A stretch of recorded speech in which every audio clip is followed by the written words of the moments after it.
जय श्री कृष्ण। नमस्कार दोस्तों, स्वागत है आप सभी का हमारे YouTube चैनल पर। दोस्तों, आज मैं आपको बहुत ही सुंदर कथा सुना रहा हूँ। गंगा जल से भरे घड़े की आत्मकथा।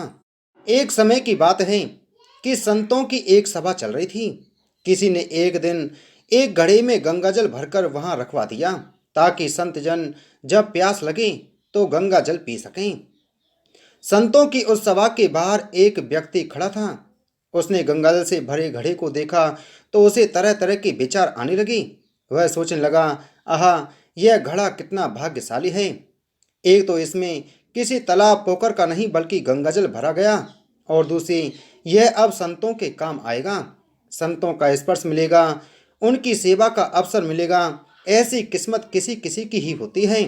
घड़े ने उसके मन के भाव पढ़ लिए और घड़ा बोल उठा, बंधु, मैं तो मिट्टी के रूप में शून्य पड़ा, सिर्फ मिट्टी का ढेर था, किसी काम का नहीं था। कभी ऐसा नहीं लगता था कि भगवान ने हमारे साथ न्याय किया है। फिर एक दिन एक कुमार आया। उसने फावड़ा मार मार कर हमको खोदा और मुझे बोरी में भरकर गधे पर लाद कर अपने घर ले गया। वहां ले जाकर हमको उसने रौंदा, फिर पानी डालकर गूंथा, चाक पर चढ़ाकर तेजी से घुमाया, फिर गला काटा, फिर थापी मार मार कर बराबर किया। बात यहीं नहीं रुकी। उसके बाद आवे के आग में झोंक दिया जलने को। इतने कष्ट सहकर बाहर निकला तो गधे पर लाद कर उसने मुझे बाजार में बेचने के लिए लाया गया। वहां भी लोग मुझे ठोक ठोक कर देख रहे थे कि ठीक है कि नहीं। ठोकने पीटने के बाद मेरी कीमत लगाई भी तो क्या, बस 20 से 30 रुपए।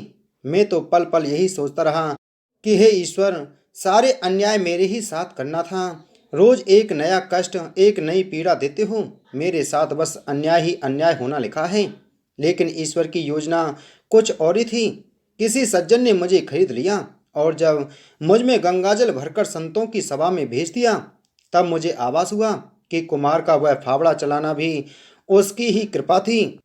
उसका मुझे वह गूंथना भी उसकी ही कृपा थी। मुझे आग में जलाना भी उसकी ही मौज थी, और बाजार में लोगों के द्वारा ठोके जाने भी उसकी ही मौज थी। अब मालूम पड़ा कि मुझ पर सब उस परमात्मा की कृपा ही कृपा थी। दरअसल बुरी परिस्थितियां हमें इतनी विचलित कर देती हैं कि हम उस परमात्मा के अस्तित्व पर भी प्रश्न उठाने लगते हैं और खुद को कोसने लगते हैं। क्यों हम सब में शक्ति नहीं होती उसकी लीला समझने की? कई बार हमारे साथ भी ऐसा ही होता है।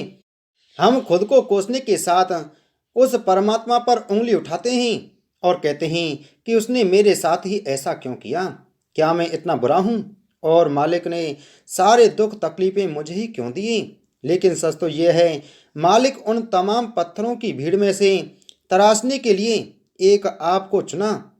अब तराशने में तो थोड़ी तकलीफ तो झेलनी ही पड़ती है। तो दोस्तों, उम्मीद है आपको यह कहानी अच्छी लगी होगी। तो वीडियो को लाइक करें, वीडियो को ज़्यादा से ज़्यादा शेयर करें, और इसी प्रकार की वीडियो प्राप्त करने के लिए आप हमारे चैनल को सब्सक्राइब कर बगल में घंटी के बटन को जरूर दबाएं। जय श्री कृष्ण।